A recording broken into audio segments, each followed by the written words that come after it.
for your host, here she goes. Welcome to Diary of a Botox Bitch podcast. Oh man, I can't get enough of your voice. Keep on talking. I'm Dr Botox and you're listening to Diary of a Botox Bitch podcast. I hope everyone is well this evening. I have just come off stage myself. It's a Sunday evening here in Los Angeles. The weather is very windy and I was leaving this evening and I was thinking this is like driving in Irish weather. But yet, despite the fact that for many years I've driven in crazy Irish weather, the weather is so calm over here that when it's raining, the Angelinos and everyone who lives here can't drive in the rain and everyone freaks out. And even I was somewhat freaking out. I was working all day and then had a show at 8 o'clock today in North Hollywood. So I went to that. And then on the way back, I stopped into the Laugh Factory. There's a great show on there every Sunday night. It's hilarious. And funny enough, when I was leaving, I got a flyer for Tiffany Haddish is having a show there this week. And normally someone gives me a flyer. I'm like, no, I'm good, thank you. But I just was like, oh, it's Tiffany. I'm going to talk today about the celebrities who are really nice. Celebrities who are nice and who are cool. And I think this was inspired by getting the flyer because she's like a super nice person.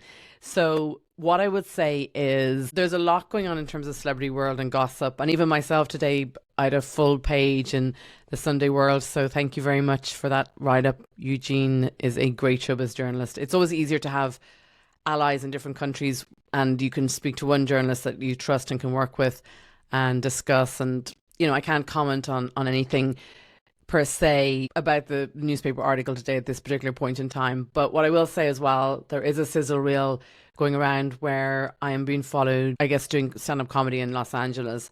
And I'm part of a bigger, it's linked to an actual comedy club.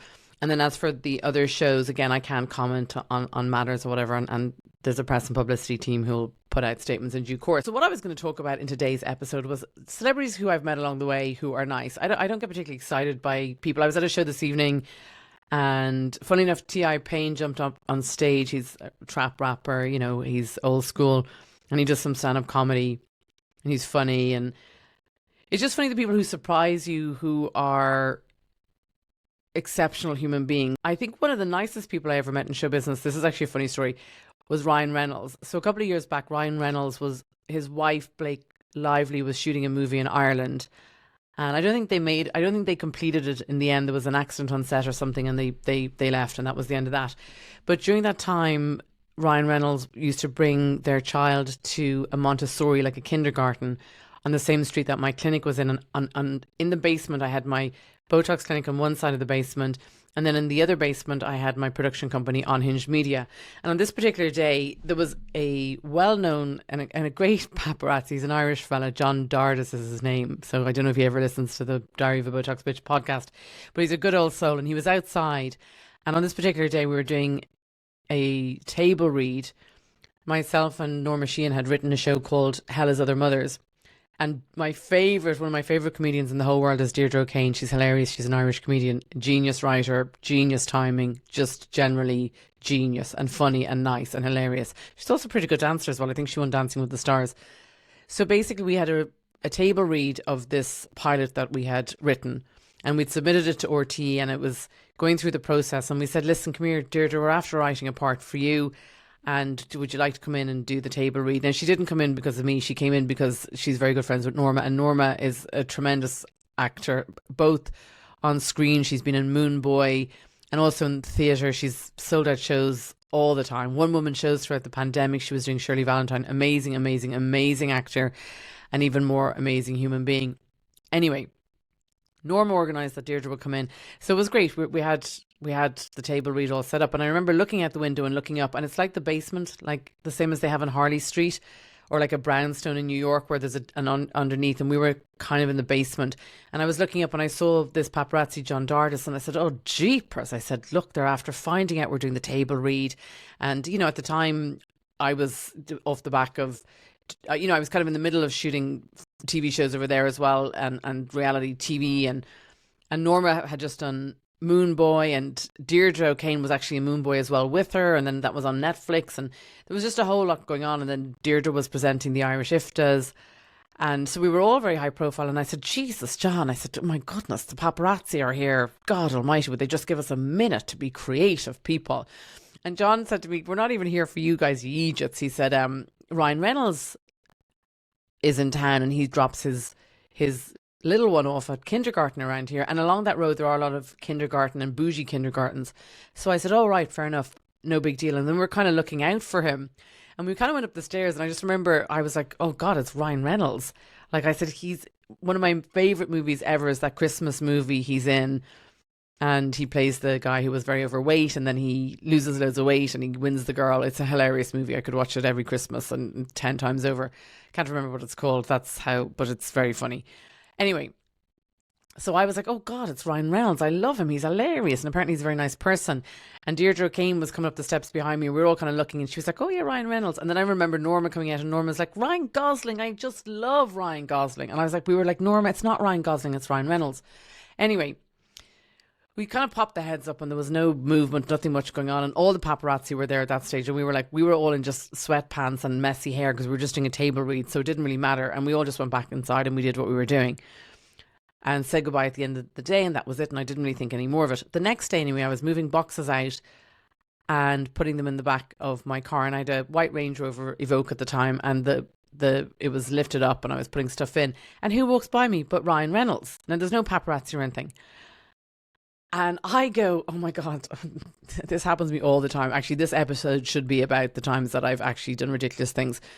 So I go, Ryan Reynolds, how are you? He goes, good. And he was very nice. He's obviously like, this is some random blonde woman at the back of a Range Rover acting like she's like knows me or something. But he'd just been so much the subject of discussion the previous day and everything else. So I said to him, I said, listen, come here. I don't want to alert you in any way, but yesterday it was swarming with paparazzi here. And they were apparently trying to get a photograph of you bringing your little one, who I can see is with you now, to kindergarten. I said, jeepers, it's just appalling. You get no peace in your life. I said, desperate. And he was very nice. He goes, oh, thank you, and I said, look, we told them leave you alone, but sure, you know what they're like. And he goes, he was kind of looking at me as if like, who is this woman? But I was very nice and he was very, very nice. And then it was a very nice exchange and should have been adequate. But no, I couldn't leave it at that. I then say to him, I was like, Ryan, just to let you know, in the midst of it all, of course, we were down there doing a table read. And actually, just to let you know, and you wouldn't know this because you've just arrived here, and Blake Lively's doing that movie, and you wouldn't know, but I'm kind of famous myself here. And sure, Norma Sheehan was with me. She's if you're ever looking for anyone to be in a movie, you definitely want to cast her. As well as that, Deirdre O'Kane was here as well, another great actor and also an amazing stand-up comedian. And I had done a little stand-up at that stage, but not a huge amount. And actually, at one stage when we were in LA, I had dragged Norma to do some stand-up with me at an open mic. So I then proceeded to tell Ryan Reynolds that Norma was also a stand-up comedian. And he was very, very, very polite. At this point in time, I would have personally gone, you're a lunatic, and I would have walked away. He was incredibly nice. I then continued to mumble and go, so we were down there doing the table read and looking up, and didn't we see John Dargis, who we know is a paparazzi? And we were thinking he was there for us because obviously we're all known. But he wasn't there for us, he was there for you. But you weren't there, but you're here today. Honestly, I was just like, shut up, Danielle. He could not have been more gracious. So Ryan Reynolds is like a 15 out of 10 in terms of nice people. Also, obviously, gorgeous heart, gorgeous person, just really, really, really nice and super polite. He's Canadian. Canadians are always like that. So that brings me on to then, obviously, this evening I left the show that I was at and I got a flyer, and I was like, normally I would say, oh no, I'm good, I don't want a flyer because I don't really want flyers. And they said, oh, it's for Tiffany Haddish. And I was like, oh, I'll take a flyer. Tiffany's a lovely human being. About 7 or 8 weeks ago, she was hosting a show on a Monday, and she was just so nice to everybody and chatting to everybody. And we were all in the green room afterwards. And again, I don't know her particularly. I didn't, like, I know I'd kind of like a wave or a wink, but again, I don't want to be in anyone's space or anything like that, and just let people do their thing. And I had actually given her some Dermaface MD, gave her a triple peptide eye cream, and I just said to her, listen, because I feel like when comedians in LA are performing, a lot of the time it's off, they're working out new material. It's not like they're on tour and they're getting paid their $300,000 or $400,000 for the night, because that's the money that you make in America as a comedian. And when you're touring big arenas and whatnot, because if it's $100 a ticket and you're 4,000, do the maths or whatever, and they keep the door over here. It's not like in the UK, and there's just big venues here. So anyway, Tiffany could be on a tour and making so much money, but when she's working out her material in between, and the same with all the good comics and the access and the people that I get to see here performing comedy, I always feel like it's such a blessing, and I'm always so grateful, because growing up in Ireland, there's not even open mics or anything. So if I go to somewhere and I get to watch Tiffany Haddish, Dion Cole work out some material, Kevin Hart jumps up, I'm like always grateful. I've just had so much gratitude because this whole journey of comedy is such an apprenticeship, and you go through the motions and you go up the levels, and you, like Friday night I did the OR room in the Comedy Store, and typically I've done the belly room, which is a smaller room, and the OR room is the next step up, so it's another big milestone, you know. And you get to say, you know, people are like, what you doing? You go, I did that room or whatever. So Tiffany is so nice because this particular Monday she was hosting and she was hilarious, and she just put so much into the show. And again, it's not a paid show, or it's just a kind of a gift, I guess, to everybody. So I wanted to give her a triple peptide eye cream, which is worth $145. So I didn't know if I'd give it to her or not, but I just was passing her and I just said, oh, hey, Tiff, that was hilarious. And she was so friendly and nice. And I said, look, I just wanted to gift you a little something. The whole joke this summer has been that with SAG-AFTRA and the WGA strike, everyone has been completely broke. A lot of my friends have been picketing every day, and you know, the joke is that everyone's broke, but by God, everyone's skin is on point because Dr. Botox hit the comedy circuit and has been taking care of everybody. So that extended as far as Tiffany. So I gave Tiffany the triple peptide eye cream, and she was so sweet and so grateful as well. She's just lovely. And then I was just going about my business, and I was sitting in the green room and I was doing emails or whatever, and I could just hear her chatting to people who are her friends and whatnot. And she was explaining that she still lives where she grew up and in South Central. And she said because she wants the kids around there to see what it's like to see success rather than just, you know, make her money and then move up to Beverly Hills or Bel Air or West Hollywood or whatever. She wanted to say where she grew up in South Central, and she has her house there, and she wants the local kids to see what it's like. And she's just a really bloody good person, and she does a lot for the community, and she's also hilarious, and she's just gorgeous human being. And funny enough, she was on stage about 3 weeks ago in the Comedy Store, and she was in the main room, which is a massive room, and she was absolutely killing it. And at one stage there was one lady heckling, but not badly heckling, like nothing major. And Tiffany goes, oh, I could just come down here and give you a hug. And the lady was like, I think she said like, no, I'm good or something. It was just weird. Anyway, so Tiffany's coming off the stage and she's coming down through the back, and the guys get off stage and come down the side and walk out the back door. And us comedians are always at the back door. So I saw her and she just smiled, and I said, look, I'll give you a hug. She goes, yeah, no hugs. And I was like, I got you. Like, I give you a hug. So give her a big hug. And she's just so lovely. And then so when someone is lovely like that, and then you're going to get a flyer and you're like, no, I'm okay, thanks. And then they say it's Tiffany, it's a flyer for her show that she's doing. You're like, oh my goodness, I'll take it. And I'll just like, she just is one of these people who you feel like when you see her, when you hear her name, it gives your heart a hug. So these are favorite people who, you know, you see around the place. And the same with Whitney Cummings is the exact same. She's just an actual, genuinely beautiful soul. And comedians are funny. There's either comedians who've done so much work on themselves and healed and just give such joy. And then there's some people who are darker souls. But I feel like you attract the type of person you are. You attract the energy that you are and that you put out and whatnot. So yeah, Whitney's another hilarious woman. She taped her special. It's actually out, I think, this week. She taped her special at the store about 5 or 6 weeks ago at 7 months pregnant. I mean, she's just so badass and such a hustler. Again, so gorgeous. It was funny. It must have been about 3 or 4 months ago. Again, I was at the back of the room, and she was walking by, and I just said, great set, whatever, fist pump. And I had some frownies on me, you know, the frownies that you put for wrinkles. And I said, listen, because she had been on stage talking about the fact that she can't get Botox because she's pregnant. And I said, listen, take these. I was going to give them to my friend. Take them. They're for you. And she was just so like, they're for me.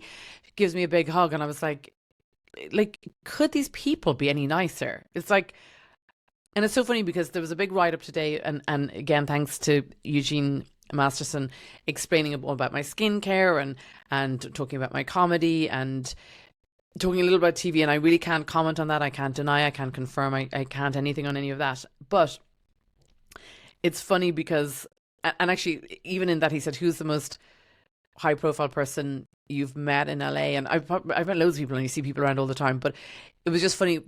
I had just mentioned that Quentin Tarantino had come to one of the comedy clubs or whatever. So it's interesting because certain people are really exciting for certain people, and certain people are not that bothered about certain people, if that makes sense. Like there's certain, like when I met Ryan Reynolds, I was delighted.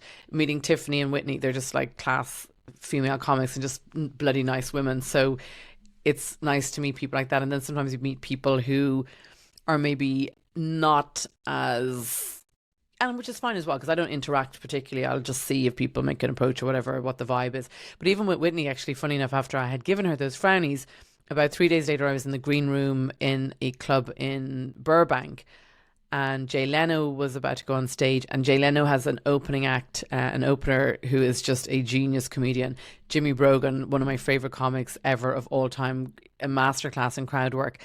And I'm often at another club in North Hollywood with Jimmy, and we could be on the same lineup of a night. And so I wanted to run in the back and just say hi to him because I knew he was going on stage. And then Jay Leno was there, and I was like, oh, and then Jimmy introduced me to him. And again, Jay Leno, incredibly nice human being. Oh my goodness. And then there was a lady there, and I said, oh my goodness, I'm sorry, ma'am, because I kind of turned around. I said, oh, I'm sorry, ma'am, I didn't see you there. And then the lady turned around, and it was Whitney. And she was like, oh, it's you again. Hey, Botox. I was like, hey. And I'm in the green room, and I'm like, this is insane to me because, I mean, I work very, very hard. And certainly I'm performing at the clubs like Pasadena Ice House and, and lots of different clubs around the place. And it's incredible to me that I get to watch these master classes every night. So if I'm performing and I can stay and hang afterwards, or if I'm just, want to go and the way the clubs work here is if you're a working comic, you don't pay into the clubs or anything. And actually they're very good to us. You go to get a drink and, you get a bottle of water or Diet Coke, you throw $1 in the tips and you just get looked after. But it's an apprenticeship. And even this weekend, I was up on stage on Friday night at a big club in a big room. And then last night I was at a smaller club in North Hollywood, jump up, do my time. This evening I had a book show. And again, I was nearly 10 minutes. And then on the way back, I pop into the Laugh Factory. And it's just quite incredible, the access and just the non-stop. They say if you hang around with 4 alcoholics, you'll be the 5th. If you hang around with 4 millionaires, you'll be the 5th. If you want to be really good at what you do, you want to hang around with the best of the best. And I can tell you, LA is just phenomenal in terms of the comedy, the amount of stage time you get, the access to see the different comics. And even, like, I could be standing outside a place and suddenly I look around and, Dion Cole is there, Leslie Jones is there, SNL. Everyone knows Leslie Jones. She's in Ghostbusters. She goes up on stage a lot. She's hilarious. Sebastian Maniscalco, like, it's just insane. You just look around and you're just like, oh, and they'll give you a fist pump, and it's just a real special community. It's such a blessing. And yeah, I've just had a weekend of loads of comedy and then a massive big write up about, like I said, skincare, which is great. The TV I can't comment on, but yeah, just a busy weekend. And then you get like a flyer like this and you go, that's a good person. Good people make you smile. It costs nothing to be nice to people and to be decent to people. I was going to say something about someone else that I met this evening, but they're kind of like not that nice. So I was like, I just didn't bother. It was just weird. And again, I'm not going to shit talk somebody. There's no point unless you have something nice to say about somebody. What I will say was I was at George Michael's party, his party after the Olympics in 2012. He had a big party. So George Michael, before he passed away, he had a couple of houses. One of the houses was on Hampstead Heath. And my agent at the time, John Fowler, had been the agent for Wham when they first started. So they stayed friends. And then John said to me, look, I'm going to bring you to George Michael's garden party. I was like, cool. And at the time, it was funny because he goes, my friend Andy is going to pick us up. I was like, okay, who the fuck is Andy? Like, whatever. It was Andy from Wham, who I had his like poster on my wall when I was growing up. It was insane. And his wife at the time, Kieran, I think they've just separated the last year or two, was from Bananarama. And I was like, this is insane. And again, George Michael was so nice. George Michael was performing at the Olympics closing party, as were the Spice Girls. So he came back afterwards, but we all were there at about 6:00 to watch him perform on a massive screen in his back garden in his house, Hampstead Heath. It was a very warm, balmy summer night. Food was amazing. He had 2 Labradors who had the cutest little Union Jack bandanas around their neck. And it was it was one of those very, very special nights. I remember we were going back home afterwards and we had a driver and you're looking at the roof and you almost want to stand up the roof while you're passing through London and going over.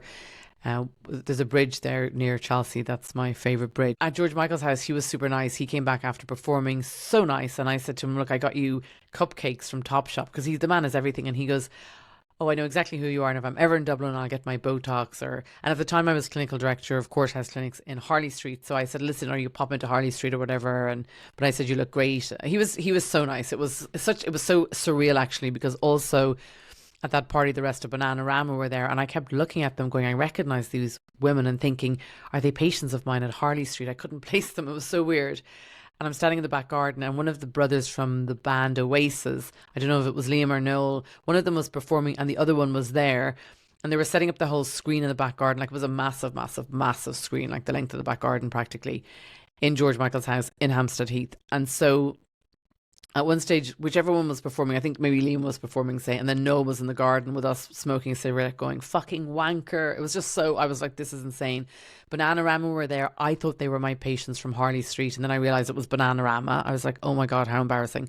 After the party, Naomi Campbell was there and asked me for a lighter. I was like, of course, super not cool. I was like, oh, I don't smoke. Like, what a nerd. Like, what a stupid thing to say. As opposed to be like, you know, I don't got a light or something. I was like, oh, you know what? I don't smoke. Like, whatever.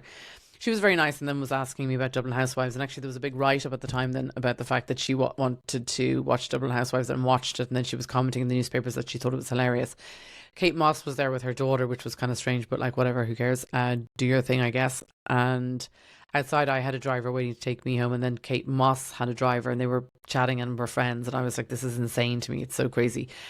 And I remember looking around at one stage and we were upstairs and everyone was dancing. And I had great fun with Andrew Ridgeley because we were both drinking Pimm's. So we kept on doing Pimm's runs. And everyone knows me, I'm not a big drinker, but I do like Pink Veuve Clicquot.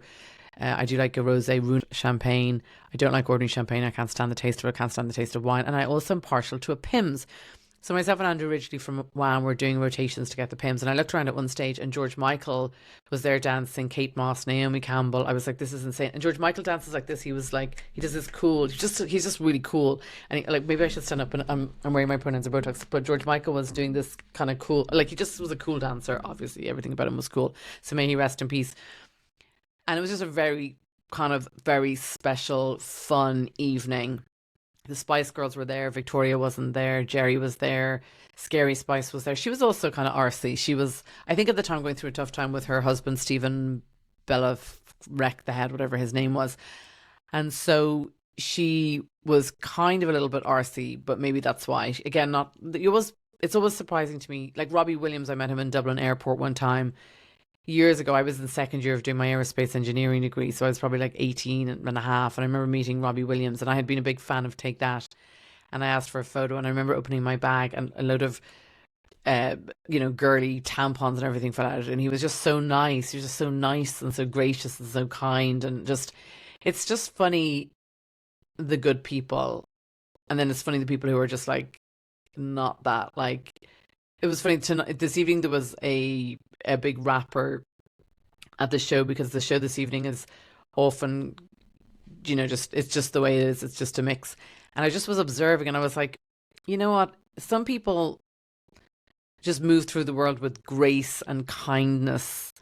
And it's like, I don't get nervous going on stage, but if I ever have a moment, I just go, you know what? I'm not allowed that luxury. That is not a luxury I have. I have to be of service. I have to go on. I have to perform. I have to literally be of service. And that is my job. I don't have the luxury to be self-focused. You have to be outwardly focused.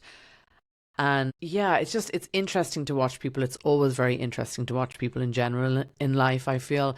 But it's just interesting, the good people, the kind people, the people who do good in the world. Tiffany does a lot for her community here in Los Angeles. There's just some really good people who also just want to give back, and just, there's a mix of comedians on the circuit as well, some who just do so much for other comedians and other comedians coming up and will give you a pull up the ladder and to the next level and whatnot. But anyway, enough of that, because people who are not into comedy are probably not obsessed with comedy the way I am. I'm obsessed.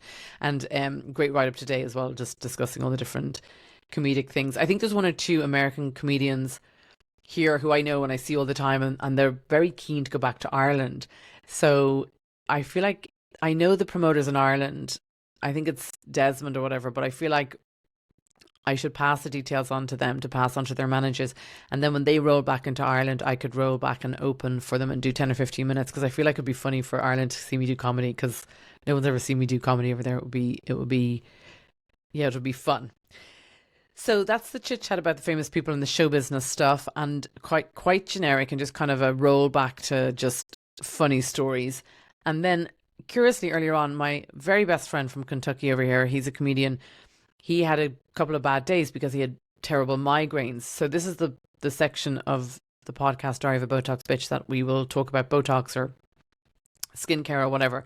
So today there was a huge write-up about Dermaface MD, the triple peptide eye cream, and also the hyaluronic acid serum, which is 1000X. And also, actually, we have a another cleanser which is going to drop this week, and it's the La Dollar Skin, the collab I've done with La Dollar Skin. I actually own La Dollar Skin, so it's very much a medical, and it'll sit in at a lower price point than obviously Dermaface MD and Aerospace MD are very much medical grade and priced at that price point.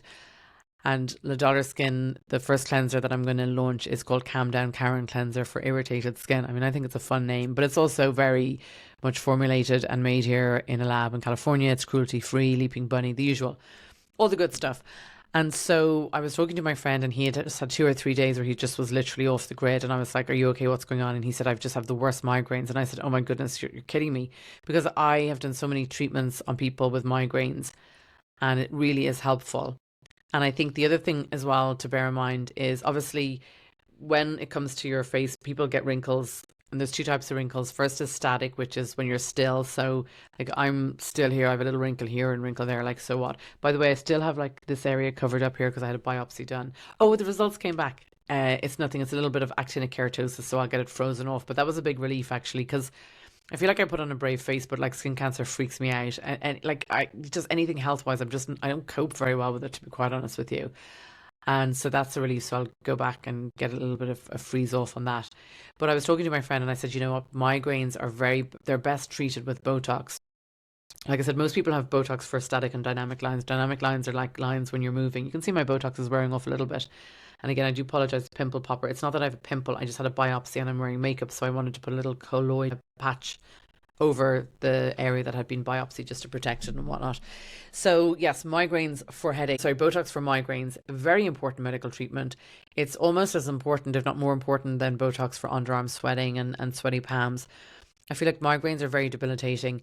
Funny enough, whenever I get stressed or in a tiz about anything, all my troubles go to my tummy, if that makes sense. Like I have a history of diverticulitis, or I'll have like just knots in my tummy, or all my emotional pain and trauma. Oh my gosh, that sounds so drama. But all my things get caught in my tummy, you know. And I remember about 3 months ago, I was in Cedars-Sinai, and the head of Cedars-Sinai is an amazing human being. Oh my goodness, like probably the best doctor in the whole world.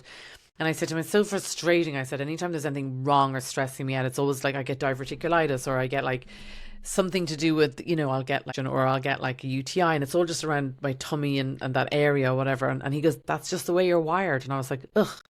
You know, and it kind of even brought me some relief, actually, the fact that he said that. It was just like, yeah, maybe it is. Because I know I've family members who suffer from migraines, and I was like, I'd much rather be somebody who gets a migraine and that everything goes to your head, because you can whack in Botox and it's a really, really good treatment. So if you have migraine, it's to be done in a certain way. So typically if you're having Botox, you'll have 5 units, 2.5, 2.5, 2.5, 2.5. And then a sprinkling of 2, 2, 2, 2, 2, and then 2, 2, 2. And then it's also a good trick to have half a unit here and half a unit high up here, because it stops the brow falling down. And then, as we know, 5 here, 2.5, 2.5, whatever way you want to do it, and a little sprinkling. Also, as you go around the corner, if you say to your provider who does your Botox just to do a little half unit just to ease as they go around the corner, just at the top of the zygomatic process.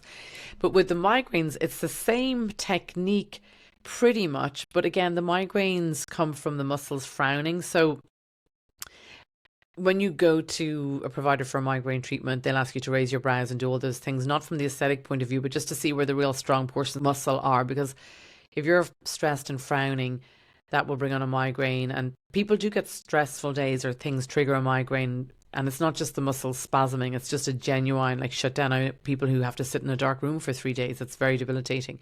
But Botox for migraine is the greatest treatment ever. You get it every 4 months, the same as the face. And it's really so therapeutic, and also you will have no wrinkles as a result of it.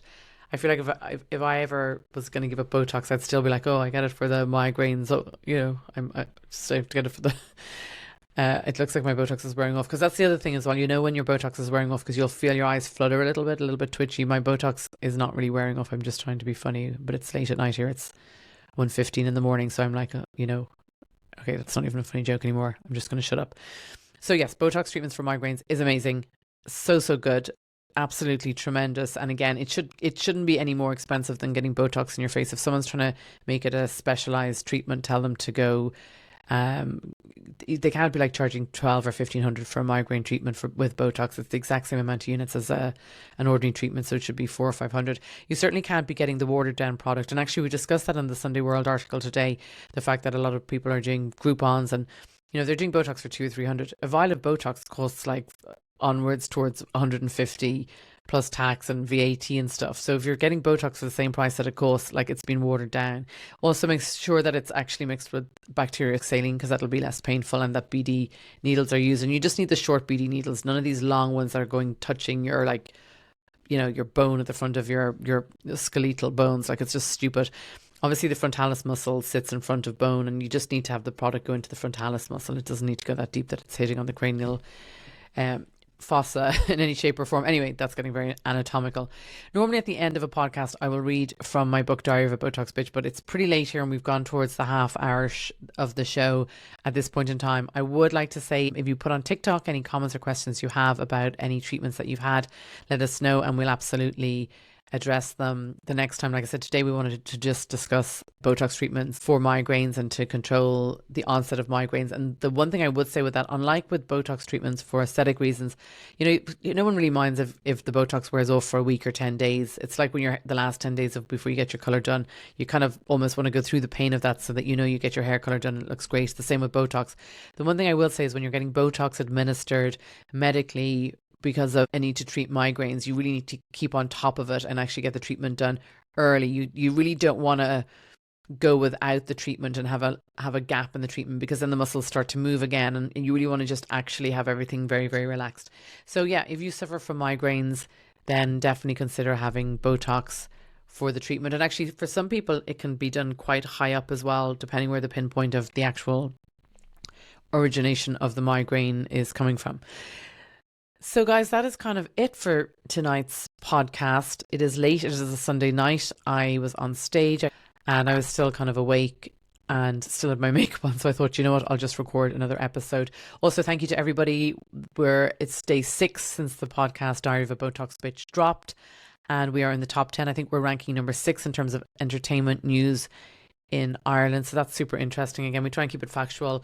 Also, if anyone has any questions here about selling Sunset, buying Beverly Hills, the Real Housewives of Beverly Hills, and Vanderpump Rules is actually taping at the moment, so it's quite easy to suddenly turn a corner and suddenly the cast of Vanderpump are you know, on the corner of Sunset, San Vicente, you know, filming scenes for whatever their storyline is. And then obviously you can drive by the Oppenheim group for Selling Sunset. Again, I don't know about the name. I did a joke tonight actually on stage and I said, you know, who's watching Selling Sunset? And I said, oh, you know, the number 2 show globally at the moment is Selling Sunset. Any fans here? And they were like, yeah, you know. And I said, I don't know about the name Selling Sunset. I think it should be called maybe Hookers and Heels or Hose and Heels or Hoochie Mamas in the Hollywood Hills. And so it had a great laugh.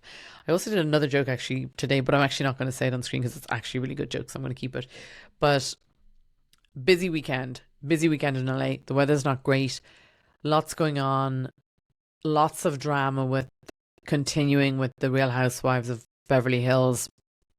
I saw that meme with Sutton Strachan. I just don't understand her. I'm not even going to comment actually. I'm just going to shut my mouth for once.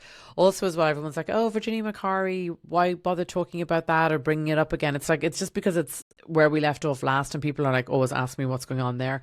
And look, like I said, she's happily engaged and, you know, I don't mean we're just having a bit of fun. It's not that big a deal, but it's also fun to have a little bit of a chit chat about things or whatever. And last I heard anyway, is she's going around saving the world and saving the seals and picking up trash on beaches and plastic and recycling it and cleaning up the beaches or something. I don't know. And saving the turtles and picking up plastic bottles off a beach or something. I don't know. Something like that. Anyway, like my grandmother always said, eventually the trash will take itself out.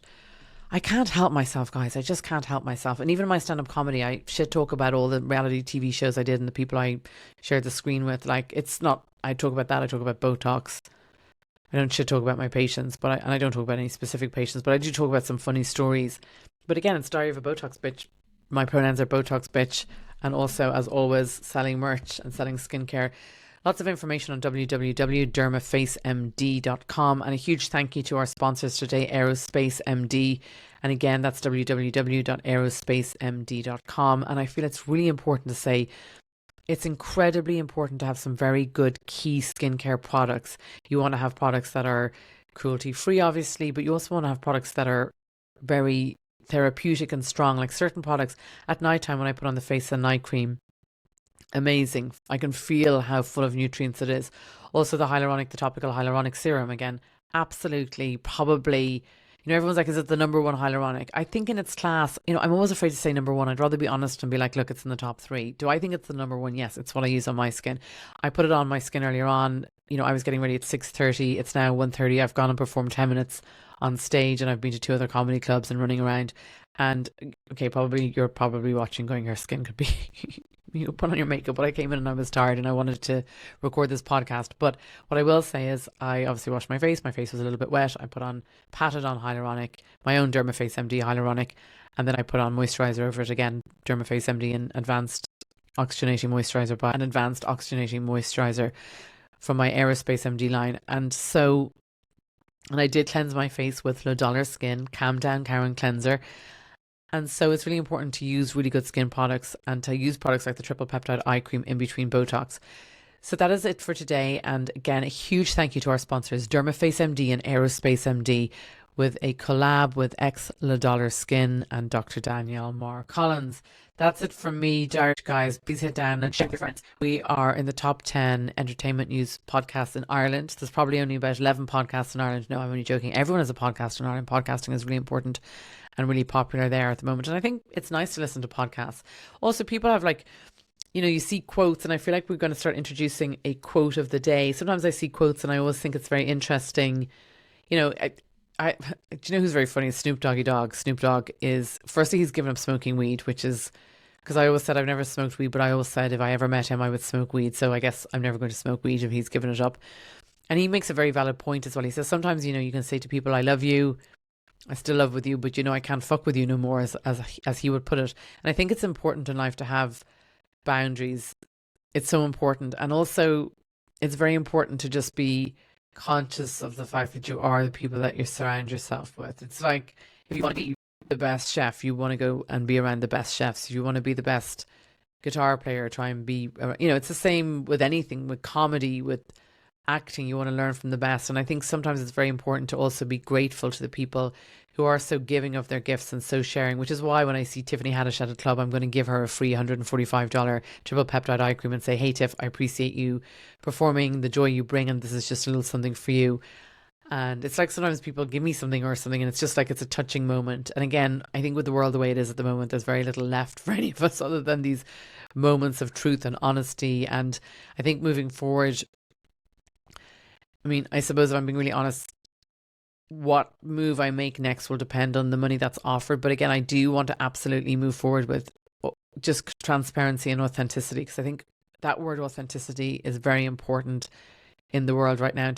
All we have is these moments that we interact with another human. And people, I always say this to people as well, people don't remember what you say to them.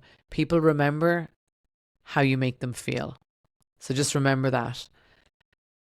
And everyone has to do their best. That's all we can ever do. And the perfection is in the imperfection. This idea of that everything's perfect and this and that, like, oh, jeepers. So many mistakes made in life and so many lessons learned, and then mistakes repeated. And it is what it is. Like, people striving to be perfect is funny. Even on stage tonight, the guy introduced me as, I'm always brought on stage as Dr. Botox, and he was a very funny, very nice host, MC. And he was saying to me beforehand, am I saying Miss Botox? I said, no, Dr. Botox. He's like, and then he went up and he called me Dr. Mrs. Botox and then introduced me as an English person. And again, maybe I was a less experienced comedian, it would have flustered me. Again, I just found the whole thing hilarious. And I have a couple of jokes. I said, I grew up in the mean streets of South Central Dublin 4, which is basically Irish Beverly Hills, or as I like to call it, Dublin 9 and 210. So I addressed that. And the Dr. Mrs. Botox was just funny. Anyway, it didn't matter. But the point is, the perfection is in the imperfection. And if you can find joy in all the things that go wrong, and laugh with people and laugh at yourself, and like, everyone takes themselves so seriously, like it's the same for everyone. Everyone's going to end up 6 feet under or whatever. Like no one's getting out of here alive. So why be so serious? Just have fun. And which brings me on to the fact that I have been missing causing mischief for a little while. So I feel like I'm ready to maybe be a little reality TV gun for hire and fuck shit up.